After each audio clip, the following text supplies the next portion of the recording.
بسم اللہ الرحمن الرحیم۔ اعوذ باللہ من الشیطان الرجیم، بسم اللہ الرحمن الرحیم۔ اللہم صلی علی محمد وآل محمد۔ مومنین مسلمین، آج دا ساڈا موضوع، آج دا ساڈا پیغام، آج دی ساری گفتگو نماز دے بارے ہے کہ نماز دی اہمیت یا نماز کو اہمیت نہ دے والا وہ کیا محمد و آل محمدی سفارش دا حقدار ہے؟ او امام جعفر صادق علیہ السلام دا اپنا دور اللہ دے زاہد ترین انسان، اللہ دے عبادت گزار ترین انسان اور عابد وت اللہ دی پوری کائنات حجت، امام، راہبر، آقا، او تیری میرے امام دی کیا حالت ہویا جلے نماز دا وقت ہویا تیرا امام نماز دی تیاری کرے مومنین مومنات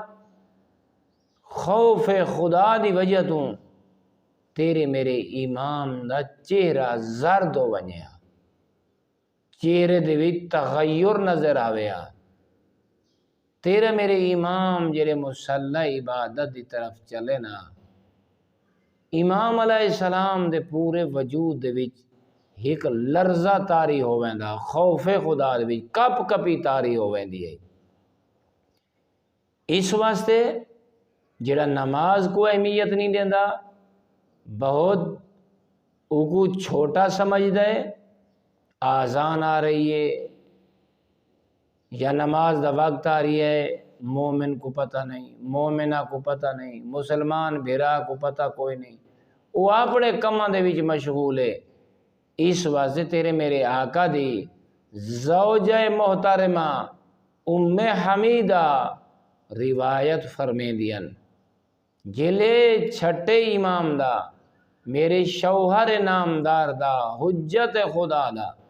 آخری وقت ہی امام علیہ السلام نے اپنے عزیز و اقارب کو جمع فرمایا اور جمع کر کے رہیں مولا نے وصیت فرمائی، اے میرے عزیز و اقارب این گل کو یاد رکھائے جڑا انسان عبد خدا نماز کو اہمیت نہیں دیندا اساں اہل بیت اطہار علیہم السلام دی سفارش او کو معاشر دی نصیب نہ ہو سی۔ اے مولا نے نماز کو اہمیت نہ دے والے دے بارے فرمایا اور نال اے مولا فرمایا جیڑا تارک الصلاۃ ہے نماز نہیں پڑھدا اوندا اسلام دے نال کوئی تعلق نہیں۔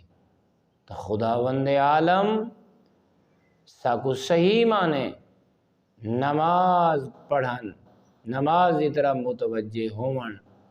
اور نماز اللہ دی افضل ترین عبادت ہے اور بارگاہ خداوندی دے وچ ون کے مناجات کرن دا بہترین ذریعہ اللہ ہی عبادت نال ساکو شوق نصیب فرماوے۔